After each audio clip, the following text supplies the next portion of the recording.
우리 함께 보실 하나님의 말씀은 구약성경 잠언 17장입니다. 제가 가지고 있는 성경 929면에 있는 잠언 17장 1절 말씀 한 절만 같이 좀 보도록 하겠습니다. 잠언 17장 1절 말씀 같이 한 목소리로 함께 봉독하도록 하겠습니다. 마른 떡 한 조각만 있고도 화목하는 것이 제육이 집에 가득하고도 다투는 것보다 나으니라. 아멘. 오늘 한 절 말씀이지만은 이 잠언의 말씀을 통해서 하나님이 주시는 생명의 말씀, 또 저마다의 가정에 필요한 말씀, 하나님의 음성으로 함께 받도록 하겠습니다. 오늘 본문 잠언 17장을 제가 한 번 더 봉독해 드리도록 하겠습니다. 마른 떡 한 조각만 있고도 화목하는 것이 제육이 집에 가득하고도 다투는 것보다 나으니라. 여러분, 마른 떡 한 조각만 있다라는 것은 가난한 가정을 이야기하고, 제육이 집에 넘쳐난다라는 것은 부요한 가정을 이야기합니다. 하나님은 가난한 가정은 불행하고 부요한 가정은 행복하다고 이원론적으로 말씀하지 않습니다. 하나님은 가정의 행복을 결정짓는 가장 중요한 요소가 있는데 그 중에 하나가 바로 화목이라고 말씀을 하십니다. 여러분, 가난한 가정이라도요, 그 가정의 식구들이 화목하면은 그 가정은 행복합니다. 그러나 반면에 아무리 돈이 많고 아무리 권력이 있고 부유한 가정이라 할지라도 그 가정의 식구들이 화목하지 않으면 그 가정은 행복하다라고 말할 수 없습니다. 이처럼 가정의 행복은 돈의 많고 적음에 있지 아니함을 하나님이 우리에게 말씀해 주고 있습니다. 여러분, 잠언 말씀대로 제육이 집에 가득하고도 다투는 가정이 있을 수 있습니다. 여러분, 여기 나오는 제육이라는 단어는 우리가 좋아하는 제육볶음 할 때 제육, 돼지고기를 이야기하는 것이 아니라 제사에서 사용된 희생 제물의 고기를 이야기합니다. 여러분, 하나님께 드리는 제사들 가운데 감사제와 화목제가 있는데, 이러한 유의 제사들은 희생제물의 일부만 태워서 하나님께 올려드리고, 나머지 먹을 수 있는 고기들은 가정으로 가져가서 식구들과 함께 나누어 먹게 됩니다.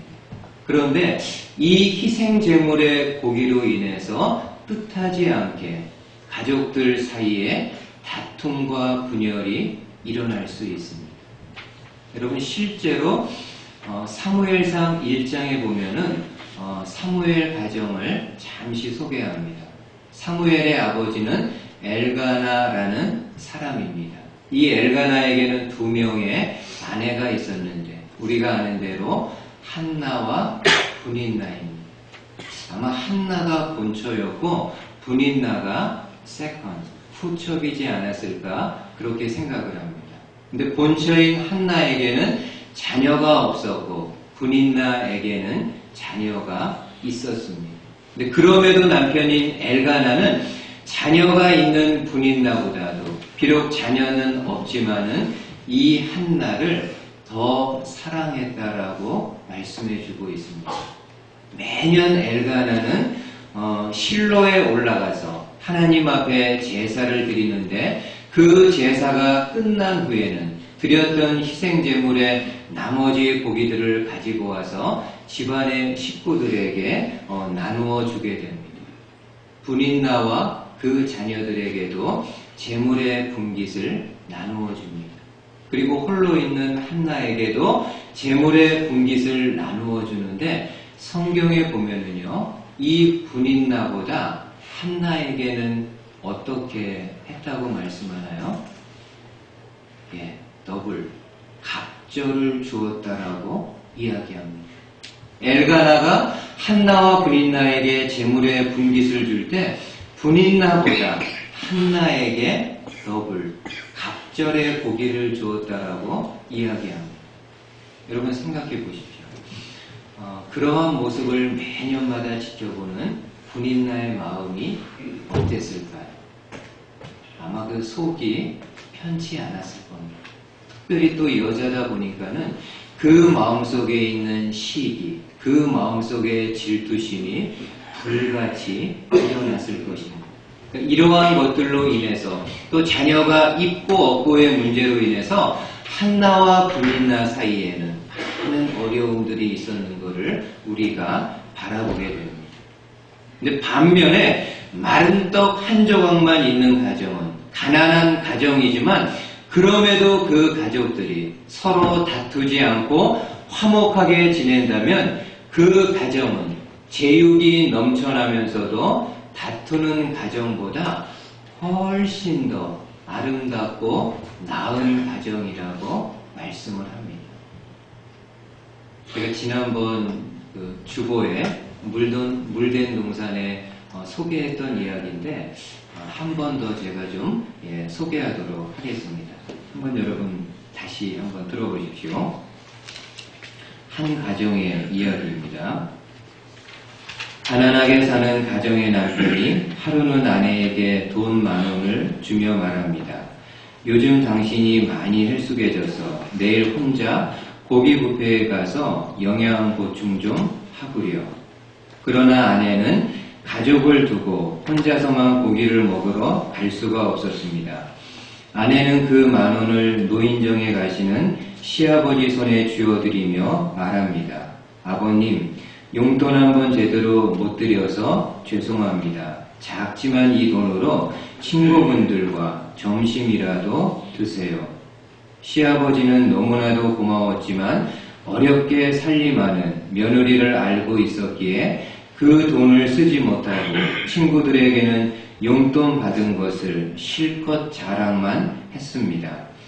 며칠이 지나 설날이 왔을 때 할아버지는 손녀의 세배를 받았습니다. 이제는 훌쩍 자란 손녀가 학교에 간다고 하니 저를 받은 할아버지는 얼마 전 며느리가 주었던 10,000원을 꺼내 손녀에게 세뱃돈으로 주었습니다.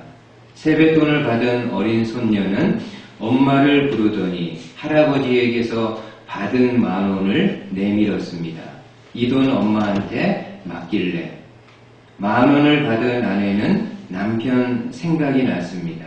내색은 않지만 요즘 힘들어하는 남편을 안쓰럽게 느끼던 아내는 몰래 남편 양복 속주머니에 딸이 맡긴 그 10,000원을 넣었습니다. 여보, 이 돈으로 맛있는 점심이라도 한 끼 사 드세요. 라는 쪽지와 함께. 여러분 어떠신가요? 듣기만 해도 참 화목한 가정의 모습입니다. 이 가정은 가난한 가정이지만 그 가정의 식구들이 서로가 서로를 마음으로 위하는 화목한 가정이기에 행복한 가정이라고 말할 수 있습니다. 오늘은 여러분들과 함께 화목한 가정에 대해서 좀 말씀을 나누려고 합니다. 이번 주 그리고 다음 주에 걸쳐서 함께 화목한 가정, 성경이 말씀하는 화목한 가정의 모습은 어떤 것인가를 같이 함께 좀 나누도록 하겠습니다. 먼저 여러분 마가복음 9장 이 말씀 한번 좀 보십시오. 마가복음 9장. 소금은 좋은 것이로되 만일 소금이 그 맛을 잃으면 무엇으로 이를 짜게 하리요. 너희 속에 소금을 두고 서로 화목하라 하시니라. 여러분 지금 예수님은 제자들에게 너희가 서로 화목하게 지내야 된다고 말씀을 하십니다. 그리고 한 걸음 더 나아가서 너희들끼리만 아니라 나를 믿지 않는 사람들, 심지어 나를 대적하는 사람들과도 서로 화목하게 지내야 된다라고 말씀합니다. 그러면서 어떻게 화목하라고 말씀하시는가 하면은 너희 속에 소금을 두고 화목하라고 말씀하십니다. 여러분, 너희 속에 소금을 두라는 말은 어떤 의미일까요? 옷 안주머니에다가 소금을 갖고 다니라는 말씀인가요? 아니면 소금을 다른 사람들보다, 일반인들보다 성도는, 예수님의 제자들은 많이 섭취하라는 그런 말씀인가요? 그렇지 않습니다. 여러분, 예수님 당시 소금이 가지고 있었던 일반적인 특징들이 있었는데 예수님은 그 특징들을 비유로 해서 서로 화목할 것을 말씀하고 있습니다. 여러 가지 특징들이 있지만은 가장 두드러진 두 가지의 특징을 가지고 화목한 가정에 대해서 같이 한번 생각해 보도록 하겠습니다. 첫 번째로 예수님 당시 소금은요, 대단히 귀한 재료였습니다. 오늘날에야 소금이 너무 흔합니다. 어디서든지 소금을 얻을 수 있습니다. 그리고 소금을 얻을 때도 비싼 돈 지불하지 않고도 아주 저렴하게, 심지어는 공짜로까지도 이렇게 소금을 얻을 수 있습니다. 그러나 예수님 당시만 해도 이 소금은 대단히 귀한 식재료였습니다. 여러분이 소금이라는 말만 봐도 대략 알 수 있습니다. 소금의 소자는요, 그 가축인 소를 이야기하고 금은 정금을 이야기합니다. 그러니까 소금은 소와 금처럼 대단히 귀중한 물건이었음을 알 수 있습니다. 어떤 사람은 이 소를 소우자로 생각하지 않고 작을 소자로 이야기하는데 작을 소로 생각해도요, 작은 금이라는 의미입니다. 그러니까 이 소금은 금의 가치에 버금가는 그러한 가치가 있었다라는 것을 알 수 있습니다. 예수님 당시 사람들이 사용하는 소금은 인공적으로 만들어진 소금이 아니라 바닷가에서 직접 사람들이 채취한 소금입니다. 그들 주변에 사해 바다가 있는데 그 바닷가 주변에서 바닷물이 마르게 되면은 소금이 드러나게 되는데 사람들은 그때 그 바닷가에 가서 소금을 채취해서 식재료로 사용하게 됩니다. 그러다 보니까는 절대적으로 양이 부족합니다. 여러분, 양이 부족하다 보니까는 그 소금값이 어떻겠습니까? 정말 금에 버금가는 그런 가치를 갖게 됩니다. 이런 배경을 가지고 오늘 말씀, 너희 속에 소금을 두라는 말씀을 생각해 보면은 이것은요, 상대방을 귀하게 여기라는 말씀으로 받을 수 있습니다. 여러분, 서로가 서로를 귀하게 여기면은 그 사이에는 화목이 있습니다. 그렇지 않습니까? 내가 상대방을 귀하게 여기고 그 상대방도 나를 귀하게 여기면은 우리 사이에는 화목이 있습니다. 근데 반대로 내가 상대방을 마음으로 무시합니다. 그러면 상대방도 인간이기 때문에 내 감정을 알지요. 바보가 아닌 이상 왜 모르겠습니까? 그러면 그도 나를 무시하고 경멸합니다. 그러면 이 사이에는 화목이라는 것은 없습니다. 여러분, 마찬가지로 가정 안에서도 가족들이 서로가 서로를 귀하게 여길 때 그 가정은 화목을 이룰 수 있습니다. 여러분, 가정을 만드신 하나님은 가정의 모든 식구들이 서로 화목하게 지낼 것을 말씀을 하십니다. 먼저 부부 사이는 어떻습니까? 여러분, 바울은 에베소서에서 아내들을 향해서 주님의 이런 말씀을 전해주고 있습니다. 한번 보십시오. 아내들이여 자기 남편에게 복종하기를 주께 하듯하라. 아내들이여 자기 남편에게 복종하기를 주께 하듯하라고 하면서 자기 남편을 존경하라고 말씀합니다. 지금 바울은 아내들을 향해서 여러분들이 그리스도를 지극정성으로 섬기는 것처럼 여러분 가정에 있는 남편을 그렇게 지극정성으로 섬길 거에 대해서 말씀해 주고 있습니다. 이 말씀 액면 그대로 우리 여기 아내 되시는 분들 생각해 보십시오. 지금 여러분들 가정에 있는 남편을 지극정성으로 섬기시고 있는, 간혹 어떤 분은요, 불같은 신앙을 가지고 주님의 일, 교회 일은 열심으로 하는데 열심으로 하는 것으로 인해 가지고 시간이 없다 보니까는 가정 일을 소홀히 하는 주부가 있을 수 있습니다. 그러한 모습은요, 하나님 보시기에 옳지 않습니다. 주를 위해서는 불같이 일하면서 맡겨준 자녀와 함께 있는 남편에 대해서는 소홀히 한다고 한다면은 그건 주님이 원하시는 섬김의 모습이 아닙니다. 지금 주님은 바울을 통해서 여러분들이 그리스도를 지극정성으로 사랑하고 섬기는 것처럼 여러분들 가정에 있는 남편을 정성스럽게 섬겨야 된다라고 말씀합니다. 남편들은 어떻습니까? 마찬가지로요. 바울은 같은 에베소를 통해서 남편들을 향해서 이런 주님의 말씀을 전합니다. 한번 들어보십시오. 남편들아, 아내 사랑하기를 그리스도께서 교회를 사랑하시고 그 교회를 위하여 자신을 주심과 같이 하라. 여러분, 지금 바울은 남편들을 향해서 우리 주님이 이 땅에 교회를 세우시기 위해서 당신의 하나밖에 없는 생명을 아낌없이 내어주셨던 것처럼 여러분들 가정에 있는 아내를 생명을 다해서 보호하고 지켜야 될 것에 대해서 말씀하고 있습니다. 이처럼 여러분, 남편과 아내가 서로가 서로를 귀하게 여길 때 그 가정에는 화목한 가정을 이룰 수 있는 첫 걸음을 떼게 됩니다. 부모와 자녀지간은 어떻습니까? 마찬가지죠. 부모는 자녀를 귀하게 여깁니다. 이 자녀가 공부를 잘하건 좋은 직장을 다니건 몸이 건강한 관계없이 내 몸에서 태어난 아이고 하나님이 주신 선물이기 때문에 부모는 자녀를 귀하게 여겨야 됩니다.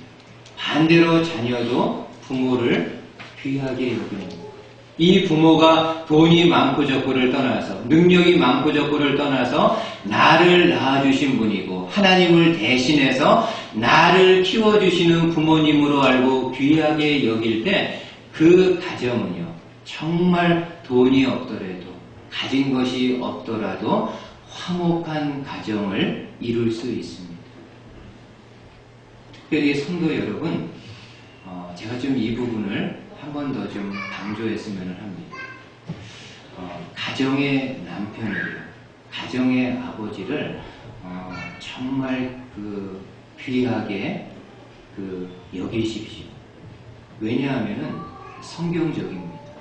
여러분, 하나님은 남편을 그 가정의 머리로 세우셨다라고 말씀을 해주십니다. 바울은 에베소서에서 남편은 아내의 머리라고 하면서 이것은 그리스도께서 교회의 머리 되심과 같은 원리라고 말씀을 해주고 있습니다. 여러분, 교회의 머리는 그리스도인 것처럼 가정의 머리는 남편, 아버지임을 하나님이 우리에게 말씀해주고 있습니다.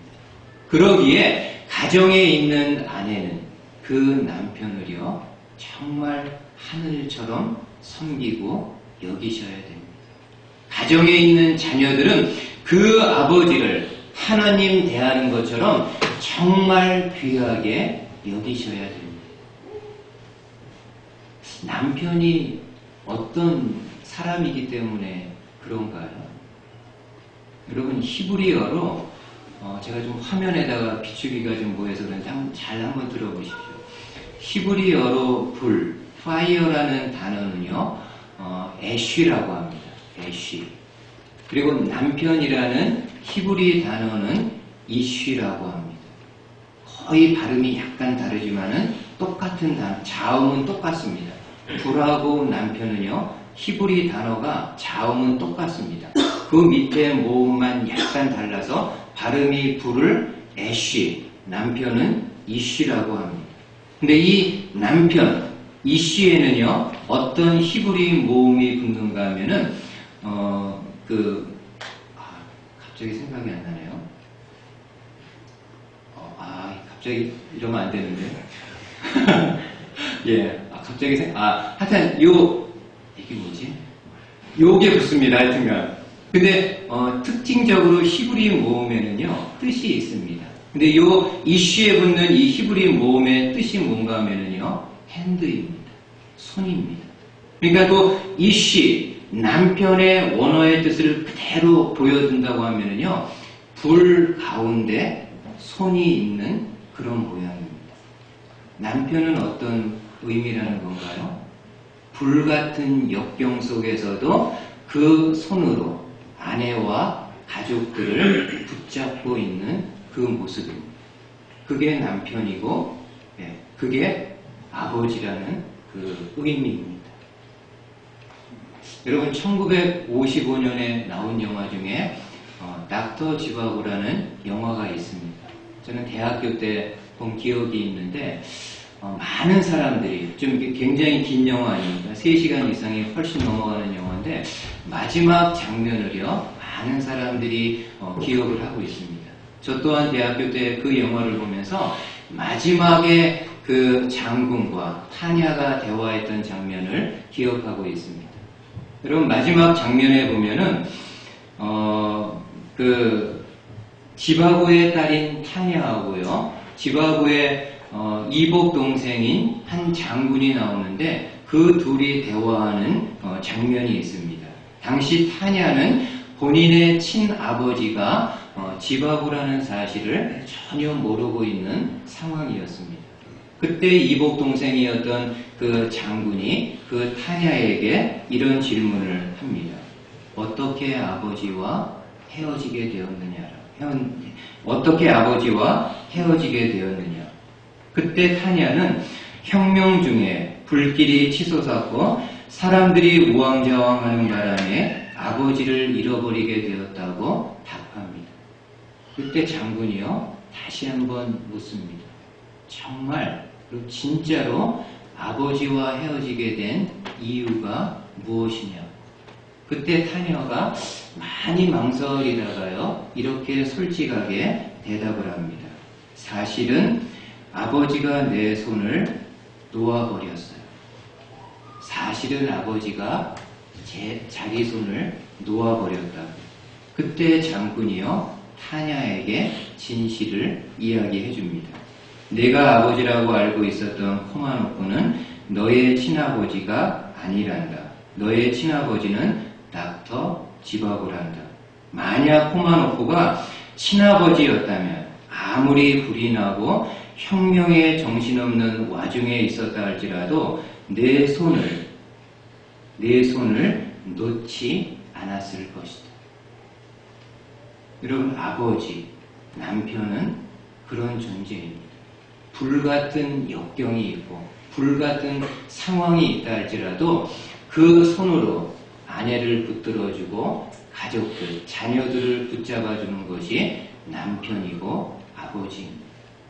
아마 이 자리에 계신 모든 남편, 모든 아버지들이 그런 삶을 살아왔다고 생각합니다. 그러기에 하나님이 말씀합니다. 가정에 있는 모든 아내들은 남편을 지극정성으로 귀하게 여겨야 된다. 바라기는 저와 여러분들의 가정이 이렇게 서로가 서로를 귀하게 여기는 가운데 정말 하나님께서 복되게 여기시는 화목한 가정들 되실 수 있기를 주님의 말씀으로 축복을 드리겠습니다. 두 번째로 소금은 견고함과 오래 가는 것을 상징합니다. 여러분, 구약시대의 사람들이 어떤 언약을 맺을 때 행하는 의식들이 있었는데 크게 두 가지가 있습니다. 하나는 동물들을 데려다가요 그 동물을 반으로 가르게 됩니다. 그리고 그 동물 사이를 지나가는 의식을 갖게 됩니다. 이 의식의 의미는 누구든지 서로 간에 약속한 것을 지키지 아니하면은 이러한 죽음을 맞이할 것이라는 상징적인 의미를 갖게 됩니다. 이러한 의식은 창세기에서부터 등장을 합니다. 창세기 15장에 보면은 하나님과 아브라함이 언약을 세우는 그런 장면이 나오게 됩니다.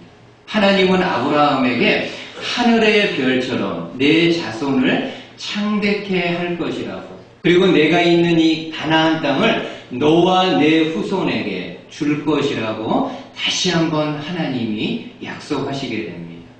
이에 아브라함은 암소와 암염소와 순양을 가져와서 이 동물들을 반으로 이렇게 가르게 됩니다. 그리고 그날 밤에 이런 일이 일어나게 됩니다. 한번 화면 보십시오. 창세기 15장에 해가 져서 어두울 때에 연기나는 화로가 보이며 타는 화불이 쪼갠 고기 사이로 지나더라. 해가 져서 어두울 때에 연기나는 화로가 보이며 타는 횃불이 쪼갠 고기 사이로 지나더라. 여러분, 불은 하나님의 임재를 상징하는데, 하나님의 불이 아브라함이 쪼개놓은 고기 사이로 지나가게 되었다라고 말씀을 합니다. 이것은 하나님이 당신이 약속하신 말씀을 반드시 아브라함에게 지키겠다라는 그런 의미를 담고 있습니다. 그리고 또 하나 언약을 맺을 때 또 하나의 의식이 있는데, 그것은 바로 소금을 가지고 하는 의식입니다. 여러분, 민수기 18장에 보면은 하나님이 제사장인 아론과 언약을 맺는 장면이 나옵니다. 어떤 언약을 맺는가 하면은 한번 들어보십시오. 화면 보십시오. 민수기 18장에 이스라엘 자손이 여호와께 거제로 드리는 모든 성물은 내가 영구한 몫의 음식으로 너와 내 자손에게 주노니 이는 여호와 앞에 너와 내 후손에게 영원한 소금 언약이니라. 이스라엘 자손이 여호와께 거제로 드리는 모든 성물은 내가 영구한 몫의 음식으로 너와 내 자손에게 주노니 이는 여호와 앞에 너와 내 후손에게 영원한 소금 언약이라고 말씀합니다. 여러분, 하나님께 드리는 제사의 방법들 중에 거제라는 제사 방법이 있습니다. 이 거제는 말 그대로 거자가 들 거자니까요, 희생제물을 들었다 놨다 하는 그런 의식입니다. 근데 지금 하나님은 거제로 드려진 모든 성물은 너와 내 자손에게 줄 것이라고 약속하십니다. 그러면서 이것은 너와 내 후손에게 영원한 어떤 언약이라고 말씀하나요? 소금 언약이라고 말씀합니다. 여러분, 구약 당시 소금은 견고함과 영구함의 상징이었습니다. 왜냐하면은 아마 소금의 특징 중에 하나가 물건의 부패를 방지하는 그런 특징이 있었기 때문에 소금은 견고함과 영구함의 상징으로 쓰였던 것 같습니다. 영원한 소금 언약이라는 것은 영원히 변하지 않는, 반드시 지켜지는 언약이라는 말씀입니다. 여러분, 마찬가지로요, 이런 배경을 가지고 오늘 말씀, 너희 속에 소금을 두라는 것을 생각해 보면은 서로 간에 약속한 것을 성실하게 지키라는 말씀으로 받을 수 있습니다. 서로가 서로 간에 약속했는데 그 약속을 성실하게 지켜나갈 때 그 사이에는 화목이 있습니다. 여러분, 대통령이나 정치 지도자들이 때가 되면은 여러 가지 공약들을 국민들에게 하게 됩니다. 근데 그 대통령과 지도자들이 본인이 공약한 내용들을 국민들 앞에서 성실하게 지켜나갈 때 그 나라에는 화목이 있습니다. 근데 만약 대통령이 많은 공약들을 했는데 국민들이 볼 때 거의 지켜지지 않는다고 하면은 그 나라는요, 다툼과 분열이 일어날 수밖에 없습니다. 회사도 그렇지 않을까요? 사장이 직원들을 향해서 이런저런 약속을 할 수가 있습니다. 그리고 그 사장이 성실하게 그 약속들을 직원들에게 이행해 나가면 그 회사에는 화목이 있습니다.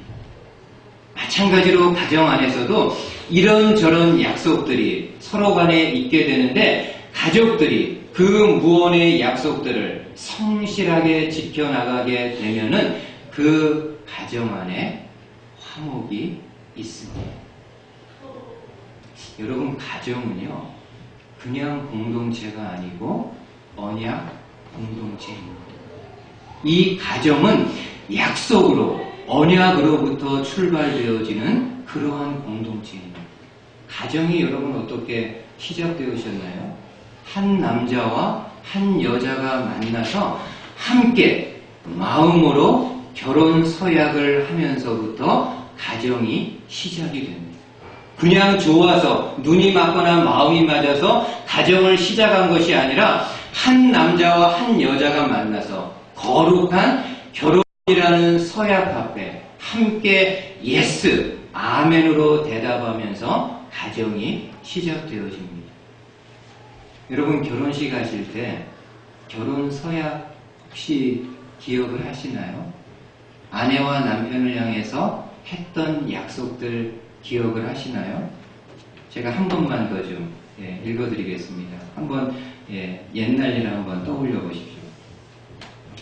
그대의 생명이 닿을 때까지 언제 어디서나 어떤 형편에서든지 사랑하고 존중히 여기고 도와주며 위로하면서 남편과 아내의 책임을 다할 것과 일정한 부부의 대의와 정조를 굳게 지킬 것을 서약합니다.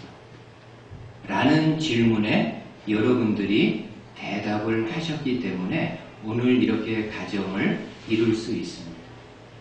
그런데 중요한 거는요, 그렇게 시작할 때 했던 약속들, 서로 간을 향해서 얼마나 신실하게, 얼마나 성실하게 지키고 있는지, 여전히 아내를 바라보면서 마음으로 이렇게 사랑까지는 아니더라도, 물론 계속 사랑이 있어서 이렇게 하면 좋겠지만은 아내를 바라보면서 남편 된 정말 굳은 책임감을 가지고 아내와 가족들을 위하고 있는지, 반대로 아내는 남편과 자녀들을 보면서 아내로서 가지고 있는 책무, 아내로서 내가 해야 될 무언의 약속들을 내가 지금도 성실하게 남편과 자녀들에게 이행하고 있는지.